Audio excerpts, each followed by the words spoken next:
নামার চেষ্টা করতে হবে। এছাড়া কোনো বিকল্প নেই, এছাড়া কোনো দ্বিতীয় রাস্তা নেই। কি বলবো, সোশ্যাল মিডিয়াতে একটা পোস্ট এসেছে, সেখানে একটাই পোস্ট আমি বলে শেষ করছি যে সব তো বিক্রি করে দিচ্ছে, রেল বিক্রি করে দিচ্ছে, বিমা বিক্রি করে দিচ্ছে, ব্যাংক বিক্রি করে দিচ্ছে, ডিফেন্স বিক্রি করে দিচ্ছে, সব তো বিক্রি করে দিচ্ছে। তার মধ্যে কি বিক্রি করছে? কিছু কিনেও ছিল মোদিজি, कुछ तो खरीदा है, लेकिन কি করে করে সুপ্রিম কোর্ট কিনেছে, নির্বাচন কমিশন কিনছে, নীতি আয়োগ কিনেছে, অতএব দেখছেও এবং কিনছেও। এই একটা কথার মধ্যে দিয়ে বোঝা যায় যে আমরা কত বিপন্ন অবস্থায় আছি। এই বিপন্নতার বিরুদ্ধে যদি আমরা একসাথে লড়াই না করতে পারি, তাহলে শ্যামলদারা যে আমার কাছে রেখে গেছেন সেটা আমরা ভুল হবে। তার স্মৃতির মধ্যে সত্যি শ্রদ্ধা জানার বিষয় যে তাকে স্মরণ করে আরো বেশি বেশি করে রাস্তায় নামানো ছাড়া আর দ্বিতীয় রাস্তা নেই। এই কটি কথা বলে শ্যামলদার প্রতি আমার শ্রদ্ধা নিবেদন করে আমার বক্তব্য শেষ করছি।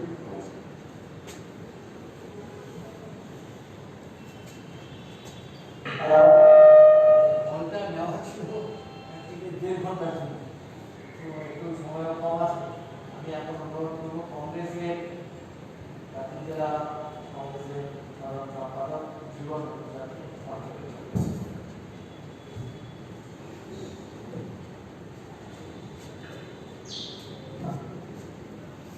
আজকের এই স্মরণ সভায়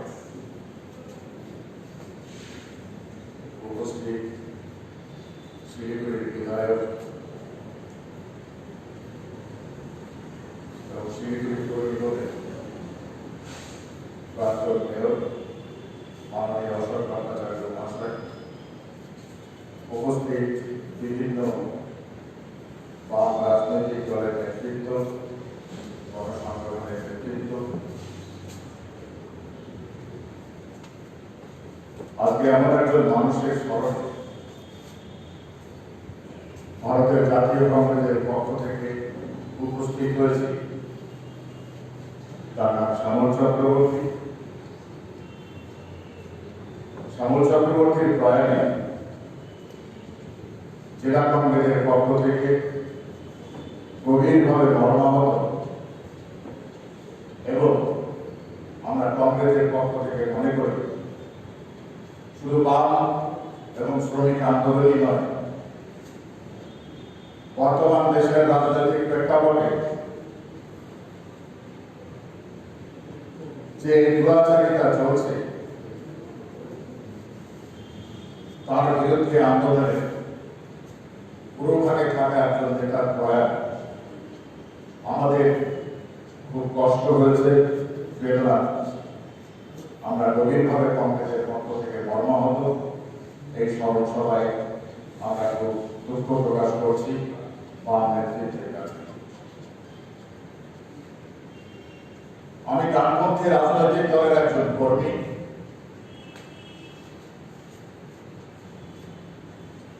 বামপন্থী রাজনৈতিক দলের একজন শ্রমিক, আন্দোলনের পুরোধা। তার স্মরণে এসে মনে হয়েছে যে দু একটি কথা বলার প্রয়োজন। এই কারণে আমি যখন বামপন্থী দলের একজন রাজনৈতিক কর্মী, পাশাপাশি বামপন্থী দলের রাজনৈতিক কর্মীদের নেতৃত্বে যারা থাকে তাদের সম্বন্ধে কিছু জানার আগ্রহ থাকা দরকার এবং সেই আগ্রহটা বরাবরই থাকার চেষ্টা করেছে এবং চেষ্টা করেছে তাদের সম্বন্ধে কিছু জানবার। আমার একটা কথা খুব মনে আছে, আমার এক বন্ধুর চাকরির ব্যাপারে বয়স শেষ, পরিবহন দপ্তরে এবিএস বিভাগের কোঅর্ডিনেশন কমিটির একজন নেতৃত্ব বললেন, জীবন শোন, যদি একটা মানুষকে ধরতে পারিস তাহলে অতীতের চাকরিটা হয়ে যাবে, কারণ এক মাসের মধ্যে তার চাকরি করার বয়স পার হয়ে যাচ্ছে। আমারও বয়স খুব কম। আমি বললাম কি করে সম্ভব, আমি কংগ্রেস করি। বলে সেই জন্যই সম্ভব, কুচবিহারে চলে যায়। তবে একটা কাজ করিস, তার কখন কি প্রোগ্রাম থাকে সেটা জানবার চেষ্টা করিস। সেটা জানবার চেষ্টা করলাম। শ্যামল চৌধুরী আমাদের কংগ্রেসের নেতা একজন আছেন কুচবিহারে, তার মাধ্যম দিয়ে সবিতা রায় ছিলেন তাদের মাধ্যম দিয়ে বলে তোমরা পারলে আজকে সন্ধ্যার মধ্যে চলে এসো। কিন্তু হ্যাঁ, তুমি অন্য কথা না বলে তুমি যে কংগ্রেসটা করো সেই কথাটাই বলার চেষ্টা করো ওনাকে। বলে তাহলে কি চাকরি হবে? বলে সেই জন্যই হবে। যদি তুমি অন্য কথা বলার চেষ্টা করো তাহলে কিন্তু না হওয়ার সম্ভাবনাটা বেশি, কারণ ওনার কথা শুনতে তোমাদের খারাপ লাগতে পারে। মুখের উপরে বলে দেবে। আমরা দুইজনে চলে গেলাম। দেবেন্দ্রনাথ পোশাক বলে একজন আছেন, আমি কুচবিহারে গেলাম। সবিতা রায় শ্যামল চৌধুরীদের মাধ্যমে বললাম যে আপনারাও সাথে চলুন। সবিতাদি বললেন যে না, শ্যামলকে সাথে করে নিয়ে যাও। গেলাম, ওনাকে সমস্ত কথাগুলো খুলে বললাম। আমি যে কংগ্রেস করি সেই কংগ্রেসের পক্ষ থেকে এসেছি সেই কথাটাও বললাম। উনি কিছু সময় চুপচাপ থেকে বললে একটু চায়ের কথা বলতো, সেটাও খাওয়ালে। তারপরে বললো যে তুমি 1 ঘন্টা পরে খাওয়া দাওয়া করেছো, 1 ঘন্টা পরে তুমি একটু এসো। আমি ব্যাপারটা একটু বুঝে দেখে তোমাদের কাগজগুলো দিয়ে দাও। ঠিক 1 ঘন্টা পরে ওনার সাথে দেখা করলাম। তোমাদের তো দেরি হয়নি, দেরি করলাম না, যদি আপনি আবার বেরিয়ে যান। শিলিগুড়ি কংগ্রেসের কিছু কিছু নেতাদের পরিচয় আপনি জানতে চাইলে যে আমি ওনাকে মিসগাইড করছি কিনা, কারণ উনি তো আমার রাজনৈতিক সমকক্ষ নন। উনি অনেক উপরে রয়েছে। আমি গ্রাসরুট লেভেলে একজন কর্মী হিসাবে গিয়েছি, কোন নেতা হিসাবে যাইনি। তখন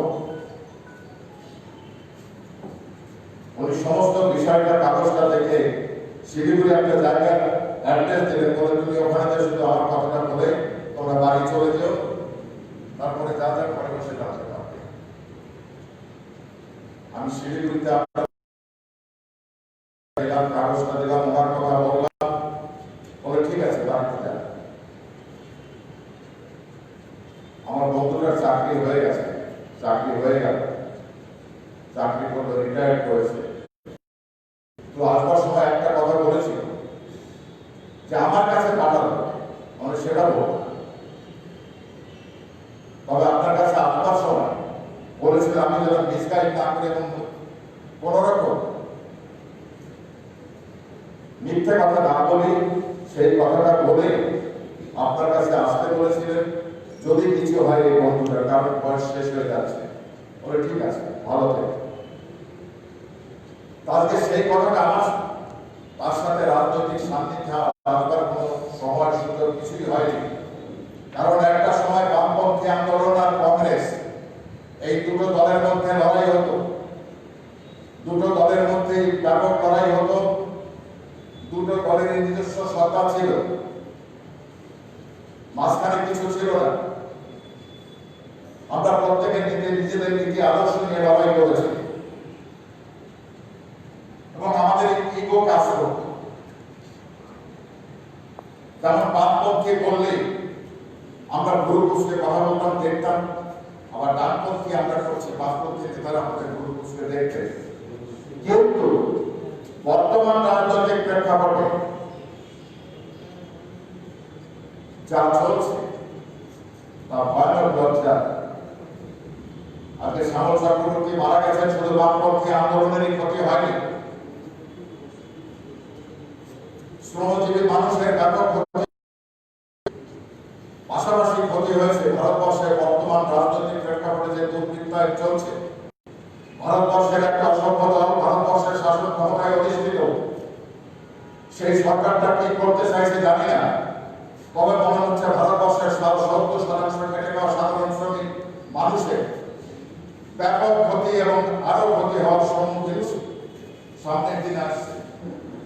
আজকে আমরা এমন একটা জায়গায় চলার চেষ্টা করছি, বামপন্থী দল এবং কংগ্রেস সম্মিলিতভাবে এই রাজনৈতিক দুর্বৃত্তায়ন যা চলছে তার বিরুদ্ধে একটা আন্দোলন সংগঠিত করার জন্য প্রয়াস নিয়েছেন আমাদের নেতৃত্ব উপমহলে।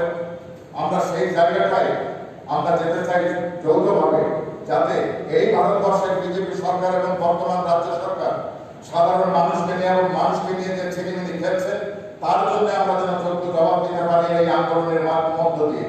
তাই আগামী দিনে শ্যামলবাবু মারা গেছে, কিন্তু আমাদের কাছে রেখে গেছেন কতগুলো চিন্তা ভাবনা।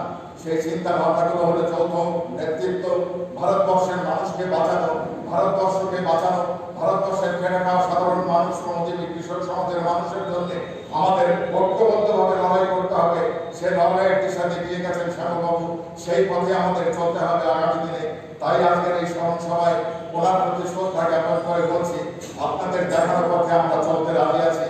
ভারতবর্ষের স্বার্থে, ভারতবর্ষের মানুষের স্বার্থে, ভারতবর্ষের খেটে খাওয়া শ্রমজীবী কৃষক সমাজের মানুষের স্বার্থে এই কথাগুলো বলে শ্যামল চক্রবর্তী আত্মার শান্তি কামনা করে আমি আমার বক্তব্য শেষ করছি। জাতীয় কংগ্রেসের পক্ষ থেকে নমস্কার।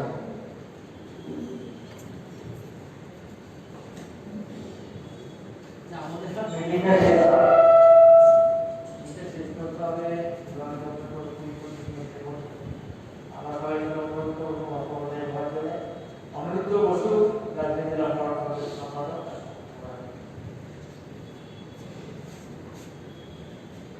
আজকের সভা সভাপতি, উপস্থিত বিভিন্ন রাজনৈতিক দলের লোক এবং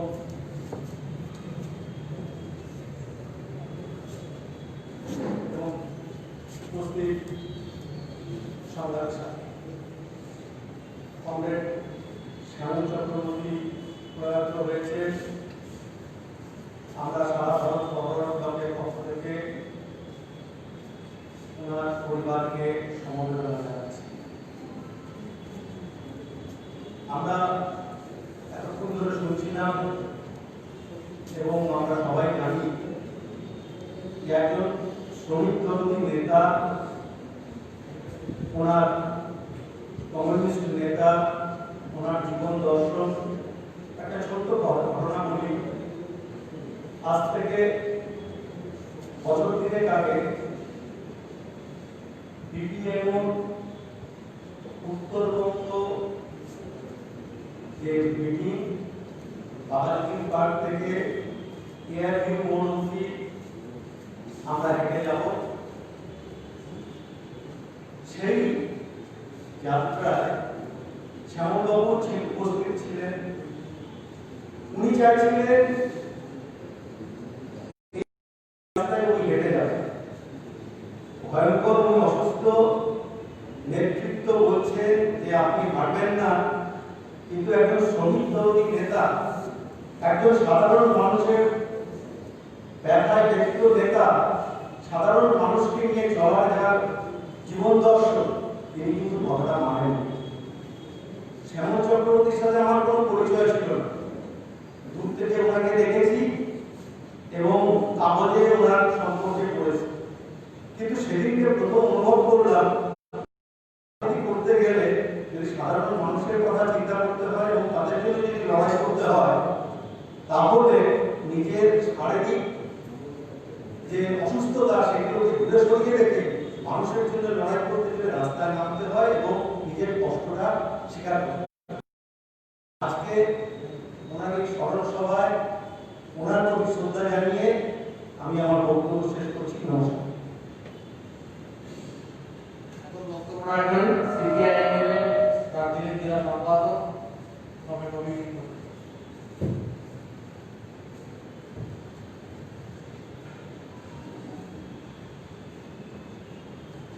কংগ্রেস সভাপতি, উপবিষ্ট নেতৃবৃন্দ এবং যারা আজকে এখনো শ্যামল চক্রবর্তী সঙ্গে উপস্থিত আছেন, তাদের সবাইকে আমি আমার দলের পক্ষ থেকে কৃতজ্ঞতা জানাচ্ছি আমন্ত্রণ জানানোর জন্য। সংক্ষেপে কয়েকটি কথা বলা যাচ্ছে, সেটা গতকালই আমার হাতে এসেছিল সমাজ মাধ্যমের মধ্যে দিয়ে একটি ছোট্ট স্মরণ পুস্তিকা। তার মধ্যে কংগ্রেস শ্যামল চক্রবর্তী সম্পর্কে ছোট ছোট কয়েকটি লেখা ছিল, কংগ্রেস অশোক ভট্টাচার্যের লেখা ছিল লেখা। সেখানে আমি দেখলাম কমরেড আজিজুল হকের লেখাও রয়েছে, যেটা এক সময়তে 60-এর দশকের ছাত্র আন্দোলনের সঙ্গে এরা একত্রিত ভাবে জড়িয়েছিলেন। এবং সেখানে আজিজুল্লাহ লিখেছেন যে চার চক্রবর্তীর কথা দীনেশ মজুমদার বলতেন, সেটা সুভাষ চক্রবর্তী, শ্যামল চক্রবর্তী, প্রশান্ত চক্রবর্তী ও আজিজুল হককেও চক্রবর্তী বলে তিনি বলতেন, যে একসঙ্গে থাকতেন এবং যেখানেই কোনো রকম উত্তেজনা বা পরিস্থিতি হতো সেখানে এই চারজন ছাত্র নেতা তারা সম্পূর্ণভাবে ঝাঁপিয়ে পড়তেন। তো কোথাও একটা গোলমালের খবর পেলেই বলতে হতো চার চক্রবর্তী করে আছে কিনা প্রথমে খবর নাম। দীনেশ মজুমদারের বয়ানে আজিজুল্লাহ এই কথাগুলো লিখেছেন, পড়তে ভালো লাগছে। এবং আজকে স্মরণ অনুষ্ঠানের মধ্যে যে প্রস্তাবনা, যে শোক প্রস্তাব রয়েছে, তার মধ্যে দুটো আমরা জেনেছি যে আমার শ্যামল চক্রবর্তীর জন্ম হয়েছে 1943 সালে। দেখুন কি অদ্ভুত ভাবে 1943 সালে বাংলার বুকে মন্বন্তর এবং সেই মন্বন্তরটা সাম্রাজ্যবাদ চাপিয়ে দিয়েছিল, চক্রান্ত করে বাংলার মানুষের কাছে লক্ষ লক্ষ মানুষ না খেতে পেয়ে মারা গিয়েছিলেন। সেই সময়টাতে 43 সালে আমার শ্যামল চক্রবর্তীর জন্ম, আর তার মৃত্যু যখন হচ্ছে 2020-এ, তখন একটা অতিমারি, তার সঙ্গে সঙ্গে আমরা দুর্ভিক্ষের পদধ্বনি সেটা আমরা চোখের সামনে দেখেছি, পরিবেশ শ্রমিকদের অবস্থা দেখেছি। সুতরাং সমস্ত এই বড় যে অভিযাত্রা আছে বলে কংগ্রেস চাকরি করতে, সেটা সর্বত্র সবসময় একটা বিক্ষুব্ধ সময়ের মধ্যে দিয়ে এসেছে। সেখানে একেবারে ধ্রুপদী কমিউনিস্টের যে সমস্ত শিক্ষা থাকে, অর্থাৎ ছাত্র আন্দোলন থেকে শ্রমিক আন্দোলন থেকে কমিউনিস্ট পার্টির নেতৃত্বে উঠে আসা, তার সমগ্র যে পর্যায়টা, সেটাও কিন্তু একটা ধ্রুপদী কমিউনিস্টকে সাঁচা কমিউনিস্ট হিসেবে গড়ে তোলার ক্ষেত্রে হয়তো তার রাজনীতির সঙ্গে, তার বক্তব্যের সঙ্গে কোথাও না কোথাও হয়তো দ্বন্দ্ব থাকতে পারে। কিন্তু আমি সাম্প্রতিককালে কংগ্রেস সমালোচকদের প্রয়াত হওয়ার পরে বিভিন্ন পত্রপত্রিকার মধ্যে যে অভিযোগগুলি আমি মন দিয়ে পড়েছি, এবং একটা লেখার কিছু অংশ সমাজ মাধ্যমে এসেছিল, যেখানে উনি, আমি জানি না ঠিক কোন বইটা, পড়ার আগ্রহ রয়েছে,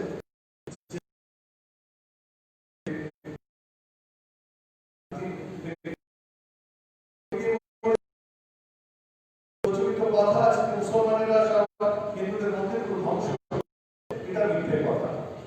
এটা সর্বপ্রথম হিন্দু ধর্মের যারা প্রবক্তা ছিলেন, যারা বৌদ্ধ ধর্মের সবচেয়ে বেশি একটা জনপ্রিয়তা নেতৃত্বে কিভাবে তাদের উপর আক্রমণ নামানো হয়েছে, সেখানেও বহু অন্য ধর্মের যে সমস্ত ধর্মস্থান সেগুলোকে ধ্বংস করা হয়েছে। এবং রাজারা নিজেরাও নিজেদের মধ্যে ওই যুদ্ধ জয় শ্রীকৃষ্ণ মন্দিরকে ধ্বংস করেছেন, সেখানে হিন্দু মুসলমানের কোনো কথা ছিল না। তো এই কথাগুলো আজকের প্রেক্ষিতে এইভাবে একটা ইতিহাসের দর্শনকে সামনে নিয়ে আসা মনে হয় আজকে যারা নতুন প্রজন্ম তাদের কাছে পুরোনো লেখাগুলো, সেগুলো আমার শ্যামল সুলেখক ছিলেন, আমরা তাকে অল্প অল্প কিছু লেখা পড়েছি, জেনেছি। আমার মনে হয় সেটা একটা খুব বড় কথা। এবং ঠিক সেই সময়টাতে যখন দেখা যাচ্ছে শুধুমাত্র কতগুলি রাষ্ট্রায়ত্ত সংস্থা বিক্রি করে দেওয়া নয়, তার চেয়ে একটু ভয়ঙ্কর আছে সেই রাষ্ট্রায়ত্ত সংস্থা বিক্রি করে দেওয়ার যে নীল নকশা, সেটা অটল বিহারী বাজপেয়ীর নেতৃত্বে যে সরকার, প্রথমবার বিজেপি সরকার, সংখ্যালঘু বিজেপি সরকার, সেই বিজেপি সরকার একটা বিলগ্নীকরণ মন্ত্রক তৈরি করেছে। সেই মন্ত্রকের মধ্যে দিয়ে এই পরিকল্পনাগুলো হয়েছিল, পরবর্তীকালে শাসকেরাও সেটা নিয়ে চলেছে। কিন্তু তার চেয়ে একটা বড় বিপদ আছে, তার বিরুদ্ধে কিন্তু এই বেসরকারীকরণ, বিলগ্নীকরণের বিরুদ্ধে সম্পূর্ণভাবে দেশীয় এবং বিদেশি কর্পোরেটদের হাতে বিক্রি করে দেওয়া, দেশকে বেছে দেওয়া, এটার বিরুদ্ধে সেখানকার নির্দিষ্ট সেক্টরের শ্রমিকরা, শ্রমিক সংগঠনগুলো হাতে হাত দিয়ে সমস্ত ধরনের শ্রমিক সংগঠনের বিরুদ্ধে নেমেছেন। রেলওয়ে, ডিফেন্স, ইন্স্যুরেন্স, ব্যাংকিং, একের পর এক দেশ জুড়ে আন্দোলন হচ্ছে। যে ডিফেন্সের কোনদিন স্ট্রাইক হয়নি, 5 দিনের স্ট্রাইক করেছে, আবার একটা স্ট্রাইকের দিকে তারা এগোচ্ছে। কিন্তু তার চেয়ে বড় কথা যে ওরা যেভাবে 5ই আগস্টে, যে আগস্ট মাসটা, আগস্ট বিপ্লবের মাস, স্বাধীনতার মাস, সেই মাসটাকে সম্পূর্ণ ভারতবর্ষের স্বাধীনতা সংগ্রামের সমস্ত ঐতিহ্যকে ধূলিসাৎ করে গত বছরের 5ই আগস্ট 370 ধারা প্রয়োগ করে কাশ্মীরের জনগণকে বন্দুকের মুখে দাঁড় করিয়ে তারা যে বিভাজিত করলেন, জম্মু কাশ্মীরকে, রাজ্যটিকে, সমস্ত মানুষের গণতান্ত্রিক অধিকারকে হরণ করলেন। আর তার 1 বছরের মাথায় রাম মন্দির, যে রাম মন্দির তৈরির পেছনেও 1948 সালে যখন গান্ধীকে হত্যা করে যখন সেটা নিষিদ্ধ হলো, আরএসএস নিষিদ্ধ হয়ে গেল, নিষিদ্ধ বিষয়টা তুলে দিলেন 1949 সালে। 1949 সালের 21-22 ডিসেম্বরের রাতে, শীতের রাতে বাবরি মসজিদের ভিতরে রামলালাকে ঢুকিয়ে দেওয়ার মধ্যে দিয়ে তারা নতুন করে ভারতবর্ষের ধর্মের মাধ্যমে ভারতবর্ষের ক্ষমতাকে করা, সাম্প্রদায়িকতাকে ছড়িয়ে দেওয়া, যে সেটারই একটা পরিণতি আমরা বাবরি মসজিদ ধ্বংসের মধ্যে দিয়ে দেখেছি। আজকে 5ই আগস্টকে তারা বলছেন যে হিন্দু রাষ্ট্রের জন্মদিন বলে তারা ঘোষণা করছেন। নরেন্দ্র মোদীরা সেটা করছেন, প্রধানমন্ত্রী সমস্ত গণতান্ত্রিক ঐতিহ্যকে ধূলিসাৎ করে সেখানে প্রধানমন্ত্রী নির্দিষ্ট ধর্মের জায়গাতে গিয়ে বসে যোগ্য করছেন। এগুলো আমরা দেখলাম, এবং এর মধ্য দিয়ে কিন্তু সম্পূর্ণভাবে দেশটার মধ্যে যে ভারতবর্ষের সংবিধানের মধ্যে যে সভরেন্টির কথা আছে, যে সেকুলারিজমের কথা আছে, যে সোশ্যালিজমের কথা আছে, সেটা যদি বাদও দিই ডেমোক্রেসির কথা আছে, সেই ডেমোক্রেটিক রিপাবলিকের সমস্ত সম্পর্কটাকে বিশ্বাস করে একটা নতুন বিকৃত ইতিহাসকে তারা জন্ম দেওয়ার চেষ্টা করছেন। এবং তারা নাকি বলছেন এটা আমাদের স্বাধীনতা সংগ্রাম, কারণ 1000 বছর আগেকার মুসলমান রাজত্ব যে হিন্দুদের উপর শাসন ক্ষমতা কায়েম করেছিল, তার বিরুদ্ধে 1000 বছর পরে রাম মন্দিরের ভিত্তিপ্রস্তর স্থাপন করে তার মধ্যে থেকে আমরা বেরিয়ে আসছি। তো আমার মনে হয় সেখান থেকে আজকে কংগ্রেস শ্যামল চক্রবর্তীরা যেভাবে একটা ইতিহাসকে ঠিক সঠিকভাবে তারা লিখে গেছেন, সেটাকে অধ্যয়ন করা শুধু নয়, আমাদের হাতে হাত ধরে রাস্তায় দাঁড়িয়ে, এবং করোনা এই বিপর্যয় চাইতেও সবচেয়ে বড় বিপর্যয় কিন্তু ভারতবর্ষে নেমে এসেছে। ভারতবর্ষ কখনো দেখেনি, যেমন অতিবারই আমরা আমাদের জীবদ্দশায় তাদেরকেও ভারতবর্ষ দেখেছি 1919-এ, কিন্তু যেটা দেখেনি সেটা হচ্ছে ধর্মীয় ফ্যাসিবাদ। ফ্যাসিবাদ সম্পূর্ণ সমস্ত প্রতিষ্ঠানগুলোকে পরায়ত্ত করে যেভাবে আমাদের সমস্ত কিছু ধ্বংস করতে চাইছে, আগামী দিনে বামপন্থা কোথায় দাঁড়াবে তার বিরুদ্ধে সবচেয়ে বড় চ্যালেঞ্জ করে দিয়েছে। সেখানে সেই চ্যালেঞ্জটাকে নিতে হবে, এবং সমস্ত ভীতি, এবং আমাদের মৃত্যুর হার মাত্র 1.9%, যেখানে গোটা পৃথিবীর গ্লোবাল রেশিওটা হচ্ছে 5%। তো সুতরাং মৃত্যু ভয় আমরা চুপ করে রাস্তাকে আঁকড়ে ধরে যে আন্দোলন, সেই আন্দোলনে আমরা নিশ্চয়ই কংগ্রেস শ্যামল চক্রবর্তীদের শিক্ষাকে মাথায় রেখে আজকের যুবক, আজকের যারা শ্রমিক সংগঠন করছেন, নতুন প্রজন্ম, তাদের সামনে তাদের নেতৃত্বে আমরা নিশ্চয়ই পক্ষকেশ মানুষেরা তারা দাঁড়াতে পারবো, এবং মুখ থেকে দাঁড়াতে পারবো এই কথা বলে কংগ্রেস শ্যামল চক্রবর্তীর প্রতি পার্টির পক্ষ থেকে, ব্যক্তিগত পক্ষ থেকে সবচেয়ে হৃদয় স্থল থেকে আসা শ্রদ্ধা জানিয়ে লাল সালামের বক্তব্য শেষ করছি। আমরা শ্যামল চক্রবর্তী অমর রায়।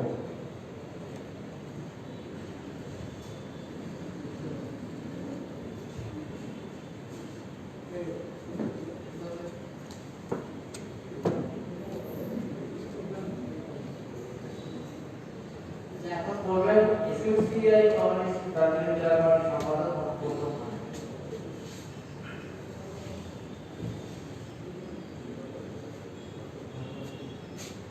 কংগ্রেস প্রেসিডেন্ট, অন্তর্ভুক্ত বিভিন্ন রাজনৈতিক নেতৃবৃন্দ এবং কংগ্রেস সিপিআই দলের কেন্দ্রীয় কমিটির সদস্য, সন্তান দলের সর্বভারতীয় নেতা এবং বামপন্থী আন্দোলনের প্রবীণ ব্যক্তিত্ব কংগ্রেস শ্যামল চক্রবর্তীর নেতৃত্বে আমি ব্যক্তিগতভাবে এবং আমাদের দল এসোসিয়েট কমিউনিস্ট সুজ্ঞাপন করছে। বাস্তবিক কংগ্রেস শ্যামল চক্রবর্তীর মৃত্যু পশ্চিমবঙ্গের বামপন্থী আন্দোলন তথা শ্রমিক আন্দোলনে একটা শূন্যতা সৃষ্টি করেছে। কংগ্রেস এই শোকসভায় অনেক কিছু বলবার অবকাশ খুব কম,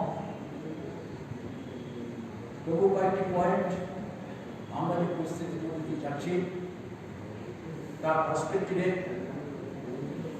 পয়েন্ট আকারে দেওয়ার চেষ্টা করব, সময় খুব কম। আমরা একটা বিপন্ন সময়ের মধ্যে দিয়ে যাচ্ছি। পূর্ববর্তী সমস্ত বক্তার বক্তব্যের মধ্য দিয়ে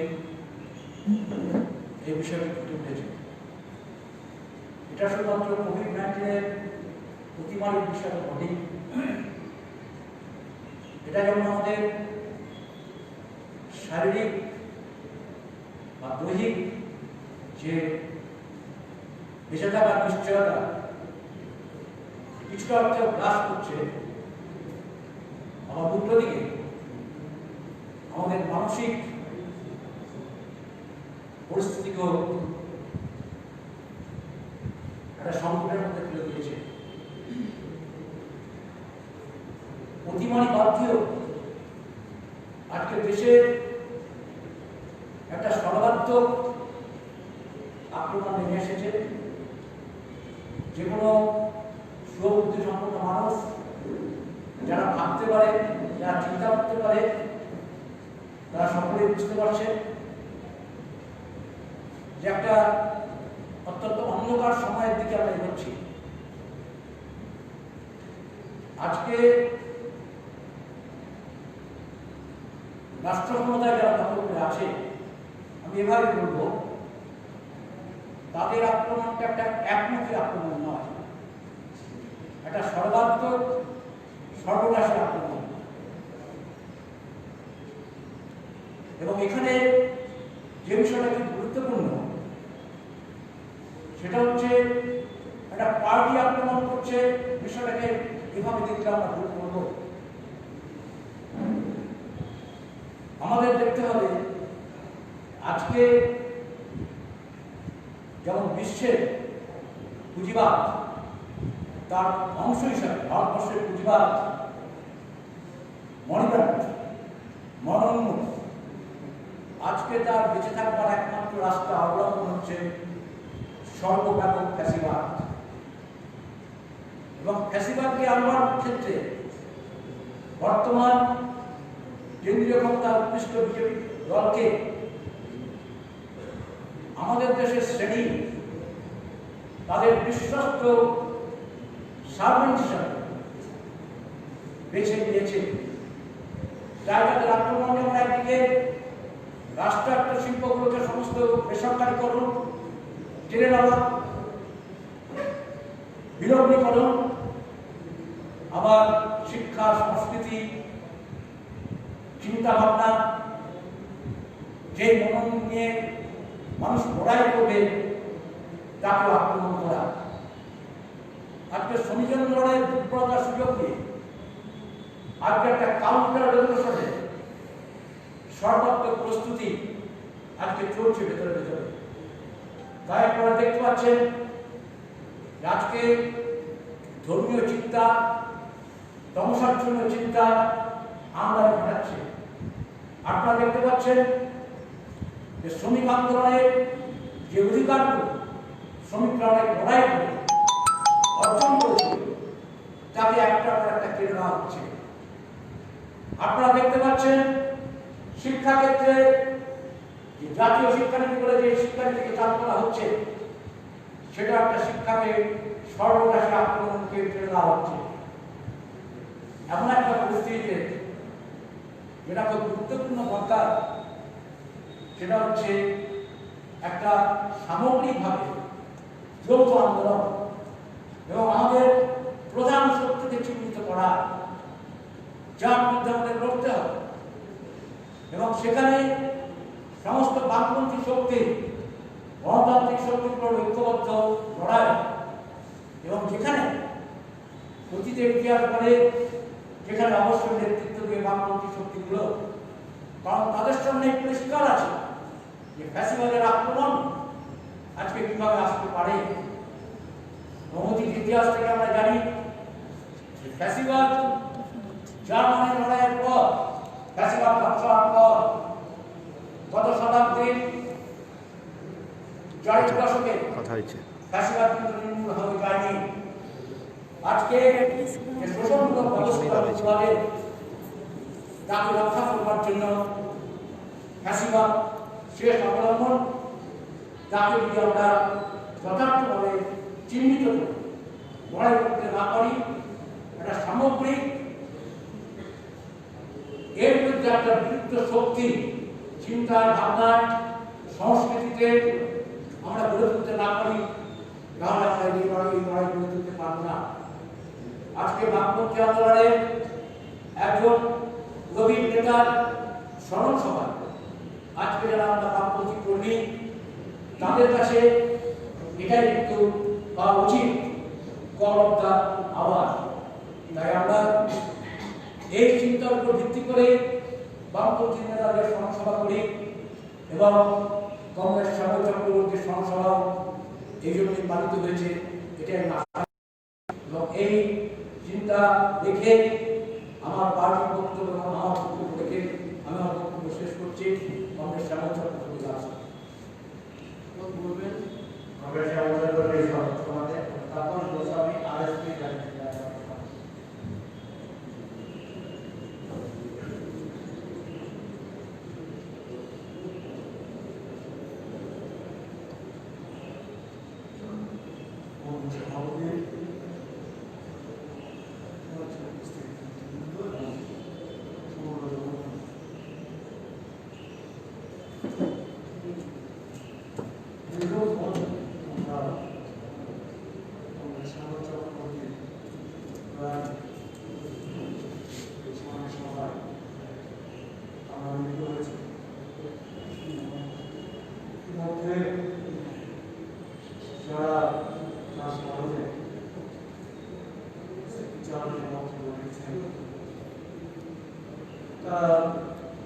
তার সম্পর্কে নানান দিকে, নানান প্রসঙ্গে, নানান পরিপ্রেক্ষিতে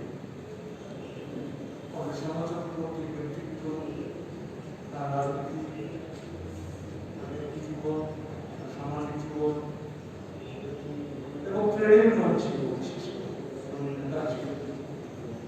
তার নানান দিক তারা সুন্দরভাবে তুলে ধরেছেন এবং স্মরণ সভাতে যে এই ধরনের একজন যাকে বলা হয় মূল্যবর্তন, সেই ধরনের মানুষ সে স্মরণে আসা উচিত আমাদের নিজেদের সমৃদ্ধ হওয়ার জন্য।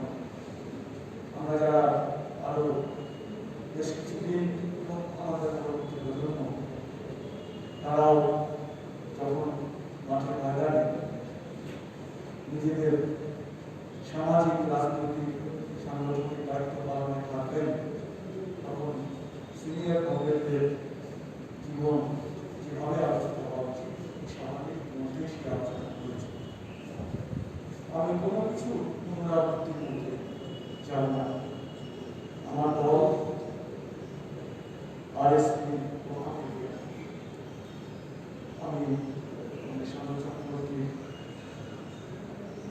যে সংগ্রামী স্মৃতি, সেই স্মৃতির প্রতি আমরা অভিবাদন জানাচ্ছি, শ্রদ্ধা জানাচ্ছি, নমস্কার জানাচ্ছি এবং একটি কথা, সেটা হচ্ছে যে এক তো ইতিমধ্যে এখানে সে প্রসঙ্গ এসেছে যে শ্যামল চক্রবর্তী জন্মেছিলেন এক মহামারী দুর্ভিক্ষ অনাহারের সময়, আবার তার মৃত্যুকালটাও এক ধরনের মৃত্যুমারীর মধ্যে। এই যে জন্ম এবং মৃত্যু যে দুটো প্রান্ত, সেই প্রান্তে যে একটা চরিত্রগত সমতা সংকটের মধ্যে দুটো সংকটকে তিনি তার জীবনের প্রান্তে ছুঁয়ে গেছেন।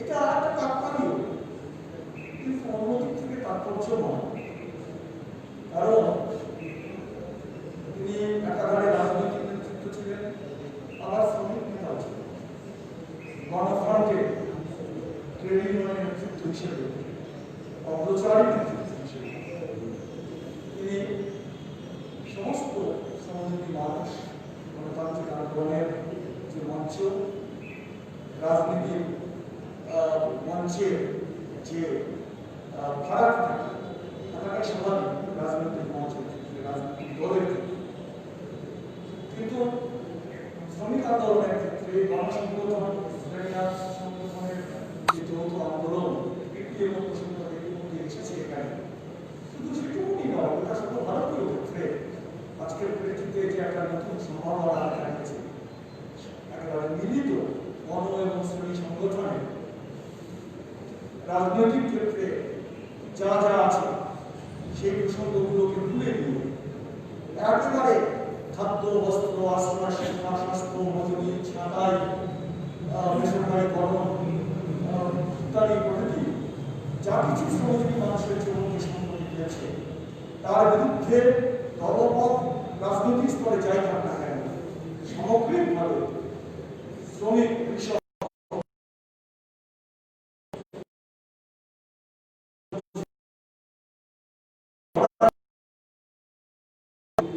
এই আওয়াজ শান্তবাবু দিয়েছিলেন এবং সঠিকভাবে দিয়েছিলেন। আমরা পাশাপাশি এই ব্যাপকতম লড়াই চলতে চলতে অর্থনৈতিক প্রশ্নগুলো মৌলিক ক্ষেত্রে দেখা দেবে, রাজনৈতিক কাঠামোগত ক্ষেত্রে যে মৌলিক দেখা দেবে, শাসকের পরিবর্তনের যে মৌলিক প্রশ্নগুলো দেখা দেবে, সেক্ষেত্রে রাজনৈতিক স্তরে আমাদের যেন দিশা ঠিক থাকে, রাজনৈতিক স্তরে যেন আমরা সুবিধা নির্ধারণ করতে পারি, সেই কর্তব্যের কথা সম্ভব নানাভাবে নানা সময় রয়েছে। আমি সেই বিস্তারিত দেওয়া না, আমার রাজনৈতিক জীবনে থাকে যেভাবে ছাত্র আন্দোলনের ক্ষেত্রে পেয়েছি সেই ইতিহাস চর্চার দিকে যাবো না, কিন্তু এই দুটি প্রসঙ্গ আমি তাকে স্মরণ করতে গিয়ে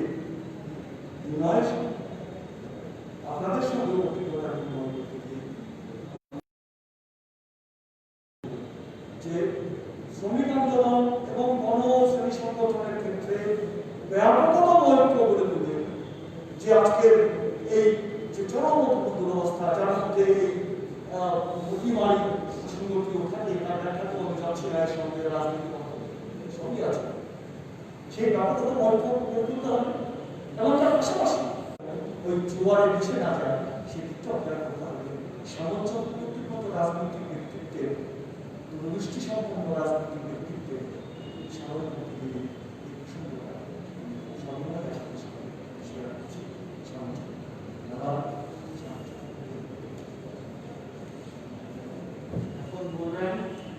আইএনপিসি রাজনীতি সম্পাদক শ্রী অলোক চক্রবর্তী।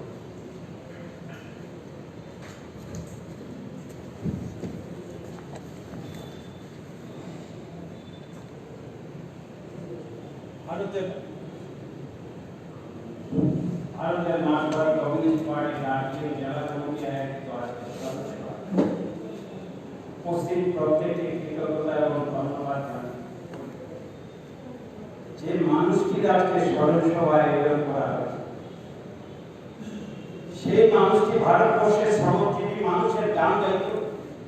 সেই মানুষটা শ্রমজীবী মানুষের যখন দাবি নিয়ে প্রকাশ্য রাস্তায় চিৎকার করে বলতো শিল্প বাঁচাও, শিল্পী বাঁচাও, প্রাইভেটাইজেশন বন্ধ করে শ্রমজীবী মানুষকে বাঁচতে দাও, ভারতবর্ষের ঐক্যবদ্ধ শ্রমিক আন্দোলনের অন্যতম স্থপতি শ্যামল চক্রবর্তী স্যালুট জানাই। ধন্যবাদ, নমস্কার। এখন শেষ বক্তা সিআইটিউ দার্জিলিং জেলা কমিটির সম্পাদক তথা শ্যামল চক্রবর্তীর সঙ্গে 5 বছর একেবারে সমন পাঠক একসাথেই থাকতেন এবং শ্যামল চক্রবর্তী যারা চলাফেরা করার ক্ষেত্রে সব কিছুতেই সবচেয়ে বেশি নির্ভর করতেন সে হচ্ছে আমাদের সমন পাঠক ও সুরজ পাঠক। তিনি এখন বক্তব্য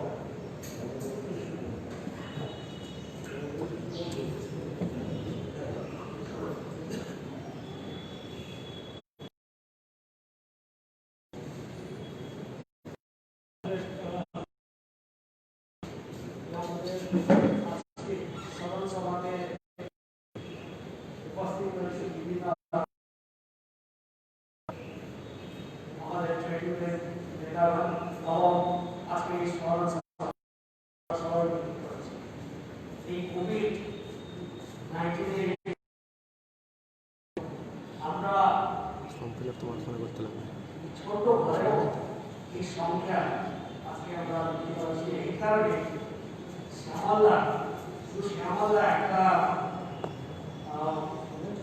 কোনো রাষ্ট্রীয় একটা ব্যক্তি না, ওনার ব্যক্তিত্ব, ওনার যে ভিশন হচ্ছে সমস্ত শ্রমিক শ্রেণী, সমস্ত মানুষকে নিয়ে চলা।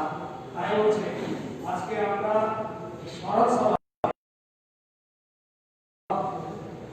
দল, আমরা সমস্ত মানুষ আমরা একত্রিত হয়েছি। শ্যামলা এখন শ্রমিক শ্রেণী বিরাটভাবে আক্রান্ত। এই সময়তে আজকে আমাদের কেন্দ্রীয় সরকার যেভাবে প্রাইভেটাইজেশন, সমস্ত দেশের সম্পদগুলো বিক্রি করছে এবং সমস্ত শ্রমিকদের যে আইনগুলো, শ্রমিকদের অধিকারগুলো কেড়ে নেওয়া শুরু করেছে একটা পর একটা। এরপর দেশের শ্রমিকদের, শ্রমজীবী মানুষের কোন জায়গা থেকে দাঁড়াবে এবং কোন জায়গায় চলে যাবে সেটা কল্পনা করা যাচ্ছে। খুব ভয়াবহ পরিস্থিতির মধ্যে আমরা যাচ্ছি। এই সময়টা হচ্ছে শ্যামলদা বাবু একটা যোগ্য নেতা, যার একটা ভিশন ছিল। শ্যামলদা সবসময় বিভিন্ন সমস্যা নিয়ে একটা দিশা দিতে পারতেন, অভিভাবক। আমরা যে কোনো বিপদের সময় আমরা দেখতাম না শ্যামলদা হচ্ছে সঠিক একটা পথ দিতে পারতেন। তো এইরকম একজন নেতা আজকে আমাদের সাথে নাই। আমরা আগামী দিনে যে বড় লড়াই, এই লড়াইতে শ্যামলদা যে উনার যে মানে পরিকল্পনা, উনি যে ভাবে ভাবতেন, উনি যে স্বপ্নগুলো দেখতেন, সেটাকে নিয়ে আগামী দিনে আরো বৃহত্তর লড়াইয়ের জন্য আমরা একবদ্ধভাবে আগামী দিনে আরো বড় লড়াই করাই হচ্ছে শ্যামলদার প্রতি আমাদের শ্রদ্ধাঞ্জলি। শ্যামলদার কয়েকটা গুণ ছিলেন, উনি খুব হিউমার দিয়ে কথা বলেন। সেটা আমি পার্লামেন্টেও দেখেছি। যখনই দাঁড়িয়ে শ্যামলদা যখন যে কোনো বিষয়তে বলতে উঠতেন, খুব হিউমার দিয়ে কথা বলতেন, সাইলেন্ট হয়ে যেতাম। যদিও আমরা সবসময় সব বিষয়তে তো ট্রেনিংদের থাকতো না, আমাদের বিষয় থাকতো। যে কোনো বিষয়তে শ্যামলদা দাঁড়িয়ে যখন কথা বলতো, খুব হিউমার দিয়ে বলতে থাকতো। ওখানে সমস্ত বিভিন্ন মানে বক্তব্য সব নেতারা চুপ করে তার কথা শুনতো। আমরা দেখেছি সে সংগঠনের ক্ষেত্রেও বিভিন্ন ইস্যুগুলো নিয়ে যখন সংগঠনের মধ্যে একটু বিতর্ক হতো, শ্যামলদা দাঁড়িয়ে আমার কথাগুলো বলতেন, সেটা ইস্যুগুলো ফেস করতে।